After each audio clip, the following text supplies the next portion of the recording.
Hi there, and welcome to Out There, a Cryptid podcast. I'm Josh, and today we're revisiting one of the most infamous haunted objects of all time, the Annabelle doll. From her eerie origins in the Warren Occult Museum to her recent nationwide tour, plantation fires, viral videos, and the sudden death of her handler, this story has taken a dark and unexpected turn. Let's dive in.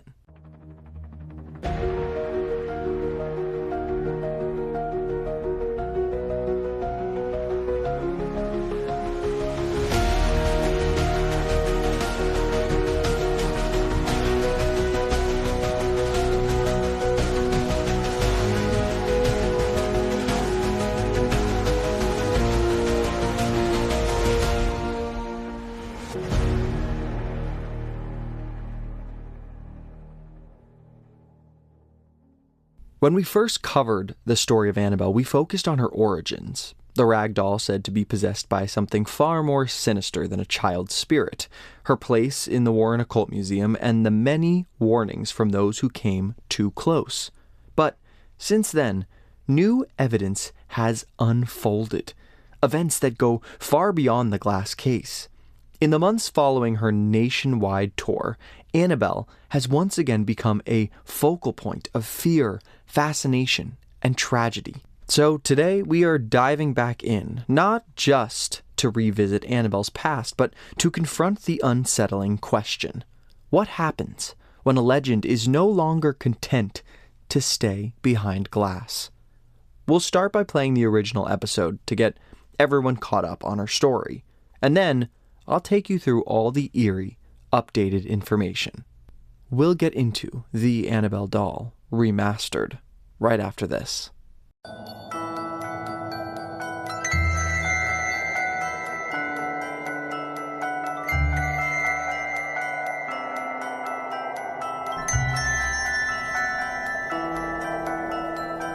Hi there, and welcome back to Out There, a Cryptid podcast. I'm your host, Josh.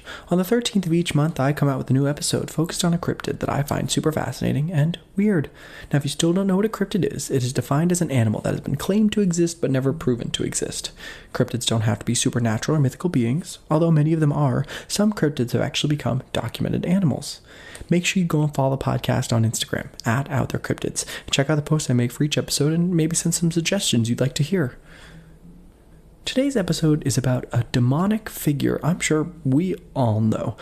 An innocent-looking rag doll that is the polar opposite of what it seems. A demonic entity that is now a Hollywood star. We are talking about the terrifying, true story of the Annabelle doll. Let's dive in. Like I said, I'm sure many of you are familiar with Annabelle. She's a haunted doll from the horror movie franchise that is named after her. However, the story of the real Annabelle doll is a little different than the movie we know and love. Annabelle's tale begins in the 1970s, when a young nursing student named Donna received the Raggedy Ann doll as a gift from her mother. Donna and her roommate and friend, Angie, quickly noticed something was off about Annabelle. Strange occurrences became a regular part of their lives. The doll reportedly moved on its own. The doll would also move from one room to another by itself, and they would find it in different positions. They told their friend Lou about the odd occurrence, and he told them to get rid of the doll. But we all know they didn't. The girls began to hear whispers around the apartment and faint cries. But when they followed the sounds to where they were hearing them, it seemed like they were coming from the doll. This was terrifying to the girls. But then, things got even more creepy. After long shifts and days at hospitals and school, the roommates would come home looking for peace. But when they arrived, they started finding notes on parchment paper left in what looked to be a child's handwriting. These cryptic messages would read, "Help me, help us, and worst of all, help Lou."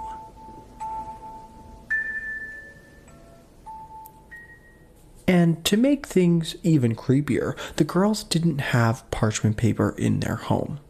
As if this wasn't already bad enough, one day they came home to find the back of the doll's hands covered in what appeared to be blood. There was also 3 drops on the chest, too. There was no explanation for where it came from or why it was there, but they had had enough. In 1971, the girls decided to seek the help of a medium. The medium came to the apartment to conduct a seance.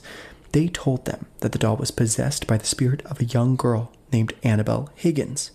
They also said that Annabelle had died on the property where the apartment complex was built. Donna and Angie made Annabelle feel loved and that the spirit wanted to stay. Donna and Angie felt sorry for Annabelle's spirit, and they made the worst mistake. They gave permission to the spirit to stay with them. And this was when things took a dark, dark turn. Lou was not happy about this decision. He then recalled waking up from a nightmare after they had held the seance. He felt like he woke up and was having paralysis. He started looking around, trying to wake himself up, when he felt something moving by his feet. When he looked down, he saw the Annabelle doll climbing up his body towards his chest. And when she got there, she began strangling him. He said he even passed out. When he woke up in the morning, he was convinced that it really happened. The next day, Lou and Angie were getting ready for a road trip. They were just about to leave the apartment when they heard a loud commotion in Donna's room. Lou went in alone to investigate, thinking someone had just broken in. But when he opened the door, no one was in there, and nothing had been moved, except for the doll, which looked like it had been tossed on the floor. When he went to pick her up, he felt a horrible pain in his chest, and as he was holding it, his shirt became soaked in blood. When he opened his shirt, there were 3 scratch marks drawn into his chest. But just as fast as it appeared, it disappeared, and his chest was healed.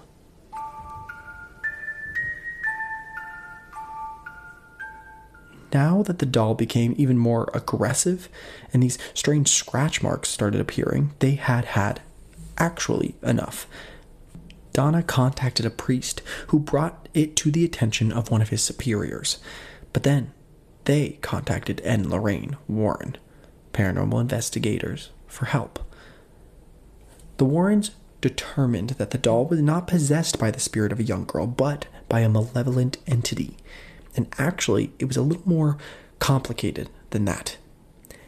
The New England Society for Paranormal Research, or NESPR, states that an inanimate object can't be possessed, but instead manipulated by a demonic spirit. What these demons are usually doing is searching for a human host. After spending time with the doll and hearing their stories, the Warrens told them that the demon was only a few weeks from completing its infestation. They warned that this could have been even worse if they hadn't been called. If the demon had completed its ritual, Donna, Angie, and Lou could have all been killed by it. The Warrens decided a priest needed to perform an exorcism on the apartment, and that would take care of Annabelle. They had had enough of Annabelle's antics, so the Warrens agreed to take the doll with them instead. Annabelle, however, was not happy about this. On the drive home, the Warrens said that the car started to swerve on its own and that the brakes would stop working. This happened many times, and some almost resulted in an accident. Ed turned around in his seat, grabbed his holy water, and made the sign of the cross. For the rest of the drive, the activity stopped. Once they made it to the Warrens' house, she began doing exactly what she did before. Moving around without being touched, and even levitating out of a chair next to Ed's desk.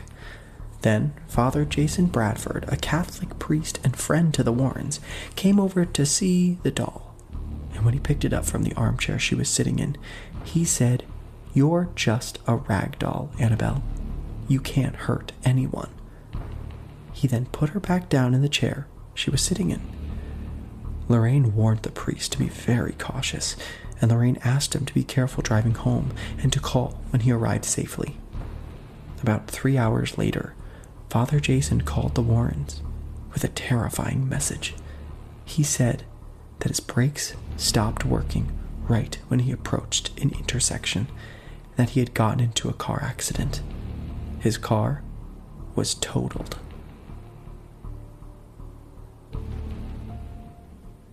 So, in 1973, the Warrens took possession of the doll and placed it in a glass case in their museum of occult artifacts. This is where Annabelle remains today. It is said to be one of the most haunted objects in the world. Visitors to the museum have reported feeling a sense of unease and fear when they are near the doll. Visitors also claim to feel a dark presence when standing near her. And some have even experienced strange accidents or unexplained phenomena after taunting the doll. But despite these warnings, there have been reports of people challenging Annabelle's power and messing with the protective glass casing. Some of these acts have resulted in car accidents, severe injuries, and even a case of possession. A visitor to the museum went up to Annabelle in her glass case and started banging on the door and telling her to prove that she was real. He even told her to scratch him. Ed intervened and asked the man to leave, and the man obliged. He got on his motorcycle with his girlfriend and left. But something very tragic would happen. The girlfriend later told Lorraine that on their way home they were laughing about Annabelle, when all of a sudden he lost control of his motorcycle. They crashed into a tree, and because of the force, he was killed. Now that the museum is closed and Ed and Lorraine have both passed away, their son-in-law, Tony Sparrow, is in charge of all the artifacts. He sometimes takes them to paranormal conventions and even to see our main man, Zach Bagans. More on The Annabelle the Doll, remastered, right after this. Annabelle came to Zach's museum in Las Vegas. Tony asked for them to have holy water prepared in case the demonic force got out of control. But right before Tony takes Annabelle out of the case, Zach becomes completely disoriented and has to sit down. Tony says that this happens a lot with people who see the doll, and they call it a forerunner, which he says is a warning. Annabelle doesn't want us to show her right now. They do catch a good amount of evidence throughout the investigation, actually. It seems that when Annabelle arrived, every other already active artifact became more active. The first odd occurrence is with a haunted fortune-telling machine located in one of the rooms of the museum. While investigating, Zach can see lights emanating from the machine, even though it's turned off. So, Zach goes over to unplug it. But when he does, the machine says electricity. Zach is stunned because this is not one of the words it's programmed to say. And at the same time as all of this, a strange anomaly is captured moving next to Annabelle. Zach and Aaron both feel a very strong energy around the doll, and the room gets very cold. They decide to use the spirit box and get the words, "Listen," and "Annabelle." But when reviewing the EVP device's audio, they catch words like "you," "us," "Anne," "God," "grab," "foot," and "Jesus." And then they hear a snarl with their own ears in that room.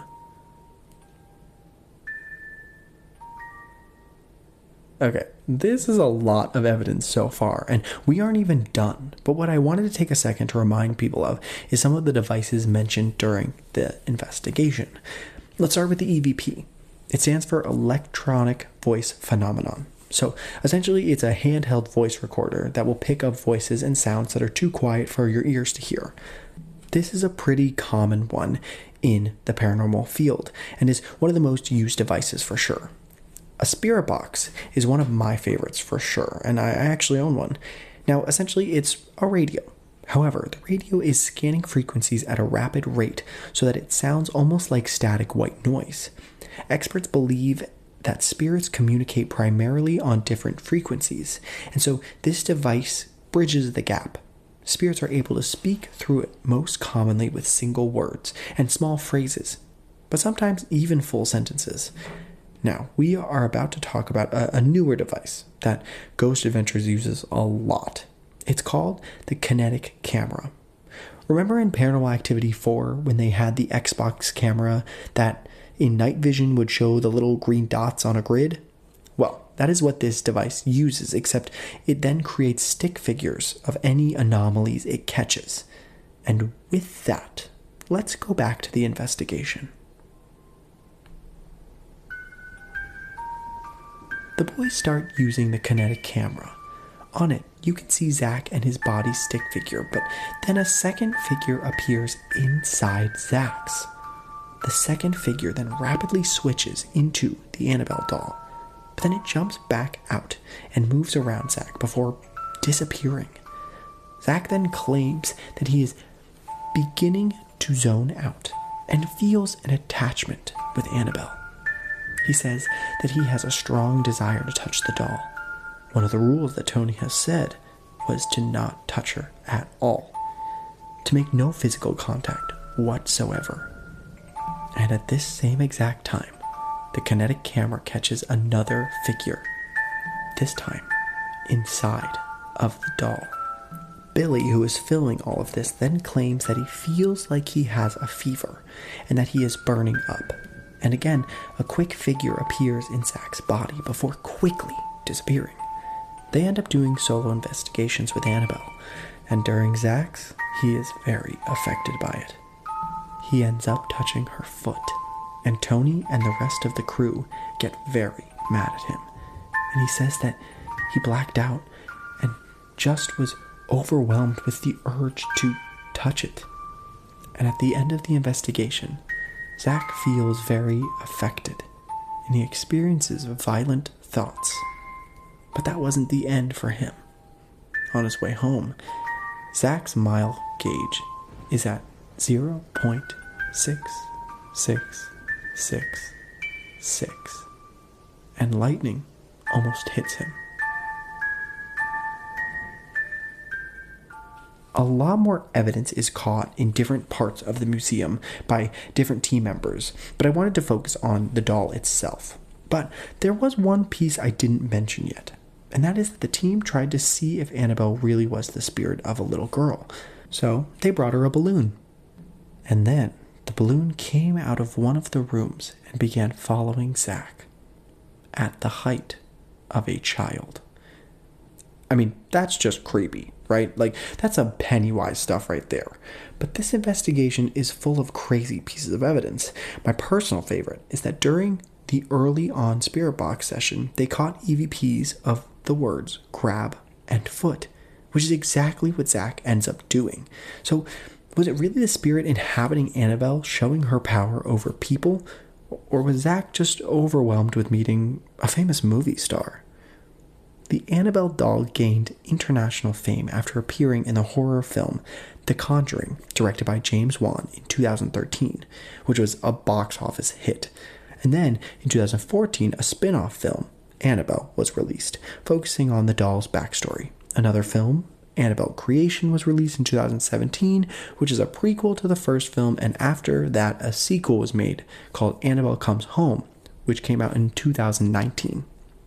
There are a lot of things in the movies that never actually happened in real life. For example, the film isn't about Donna and Angie's haunting.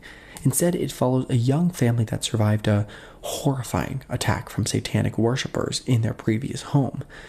I won't go through every single difference, but I just want to talk about some of them. So, obviously, the biggest distinction is that the dolls are completely different. In the movie, Annabelle is a creepy porcelain doll, but in reality, she's a very normal-looking rag doll, which is somehow even more scary.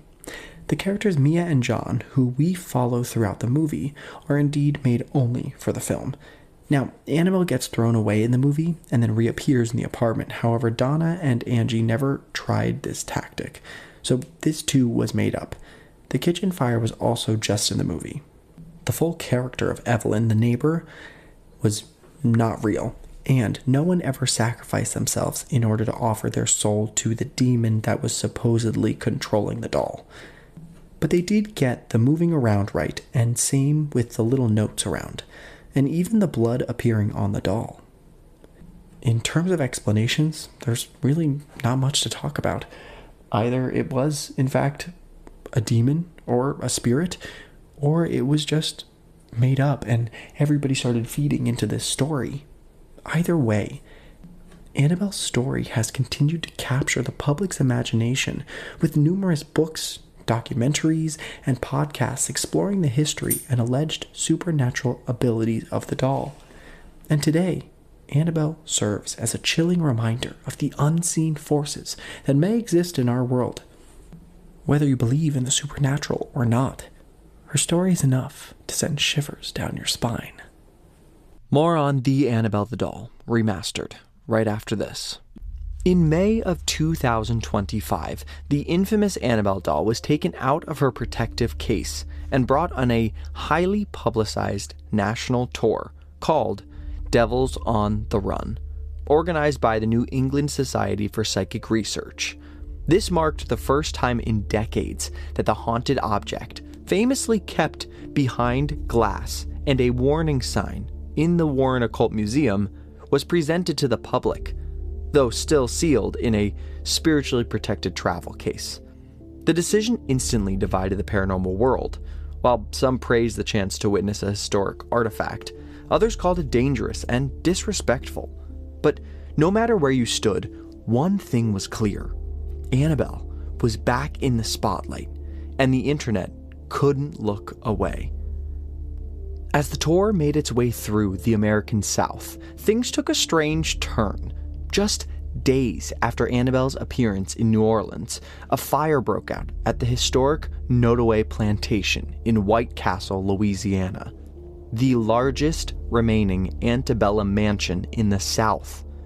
The cause of the fire remains unconfirmed, but what caught the internet's attention wasn't just the blaze itself. Photos and videos quickly circulated, showing what appeared to be shadowy figures in the windows of the burning structure, even though it had been evacuated. One TikTok video, now with over 4 million views, zooms in on a second-story window where a tall, still figure seems to be watching through the smoke.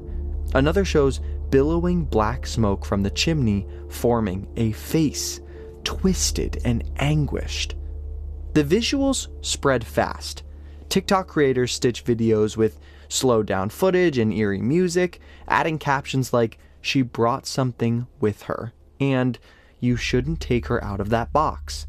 Hashtags like Annabelle Tour, Haunted Plantation, and Spirit in the Window trended for days. Paranormal pages compared the images to past hauntings from the Warren case files, suggesting the doll may have stirred dormant spirits or unleashed something even darker. Around the same time, 10 inmates escaped from Orleans Parish Jail in a chaotic breakout, which only further fueled speculation online. Though unrelated, the timing fed into this growing theory that Annabelle's presence in Louisiana had triggered something sinister. Tony Spera, head of the NESPR and the Warrens' son-in-law, quickly pushed back.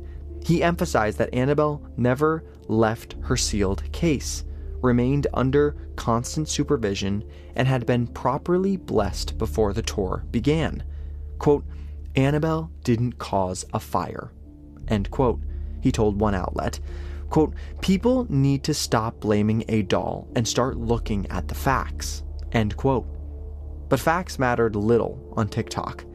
Annabelle had already become a scapegoat, a symbol, and a viral obsession.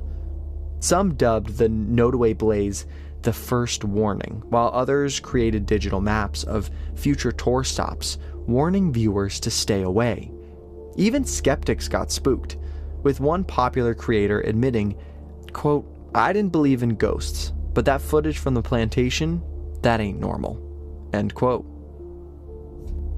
And then, just as the buzz began to settle, tragedy struck. Dan Rivera, Annabelle's primary handler and a lead investigator, was found dead in his hotel room on July 13th, 2025, in Gettysburg, Pennsylvania. He had just completed a fan event with Annabelle and was reportedly in good spirits. He was 54 years old. Pennsylvania State Police found no signs of foul play, and the coroner reported, quote, "nothing suspicious," end quote. Still, the timing was impossible to ignore. TikTok exploded again. Clips of Rivera interacting with the doll resurfaced, now overlaid with ominous captions like, quote, "she took him next," end quote, and, quote, "he got too close," end quote. To the internet, this was the second warning, and proof that something darker was unfolding. Rivera was deeply respected in the paranormal world, a veteran, a father of four, and a passionate investigator. He was remembered by friends and colleagues as warm, funny, and committed to preserving the Warrens' legacy. Tony Spera released a heartfelt statement mourning his friend and vowing to continue the tour in his honor. Jason Hawes of Ghost Hunters condemned the online conspiracy theories, urging people to respect Rivera's family and memory. A GoFundMe created by his loved ones described him as a protector, a storyteller, and someone who made people feel safe, even while confronting the paranormal. Then, as the dust of Rivera's death began to settle, a new wave of viral content surged. TikTok videos began claiming that Annabelle had gone missing entirely. Some allege she never arrived at scheduled appearances in Texas, Chicago, or New Orleans. Grainy, low-light footage suggests her case was empty. Others claimed their phones glitched or batteries drained near the exhibit. Theories snowballed, and had she escaped? Was something hiding her? NESPR quickly clarified that Annabelle never left her protective case and did not miss a single appearance. Attendees posted their own footage confirming the same, but the damage was done. The missing doll narrative picked up speed, because in the world of the internet horror, even disproven myths have staying power. Adding one more layer to the story, the Adams County coroner confirmed that Annabelle was not in Rivera's hotel room when he died. She had remained sealed and secured at the event venue, under supervision. While this quieted some of the more extreme theories, it didn't eliminate the uncomfortable coincidence that Rivera, someone who worked closely with Annabelle for years, died suddenly and unexpectedly during this tour. For many, it's not proof of possession, it's proof that something about this story is just wrong. Despite the media storm, NESPR has continued with the Devils on the Run tour, reaffirming the same safety protocols. Annabelle is never touched, never removed from her case, and is protected through spiritual blessings. Still, the story has grown beyond them. Between the plantation fire, the strange smoke imagery, the conspiracy-fueled death of Rivera, and the viral disappearance rumors, Annabelle has once again become one of the most talked about haunted objects in the world. And in the age of TikTok, where myth and media feed off of each other in real time, she's no longer just a cursed artifact. She's a living legend. But what if Annabelle isn't the villain we've made her out to be? What if the stories Ed and Lorraine told of a demonic possession and manipulation were only part of the truth, or worse, a misreading? Maybe Annabelle was never evil, just misunderstood. a spirit forced into the role of a monster by those who sought to contain her. And now, removed from the silence of her glass box and paraded across the country like a sideshow, maybe she's not lashing out, but waking up. Maybe Dan Rivera's death and the fire weren't signs of her rage, but of a deeper reckoning. Or maybe that's exactly what she wants us to think. Maybe the sympathy she's drawing is the trap. Because what's more terrifying than a haunted doll who wants to hurt you? A haunted doll who wants you to trust her first. So, what do you think? Are demonic dolls really out there?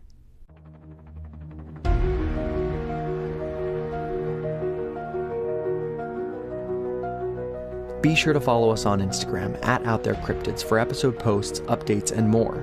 Join our community on Discord, where we dive even deeper into the mysteries we explore here on the podcast.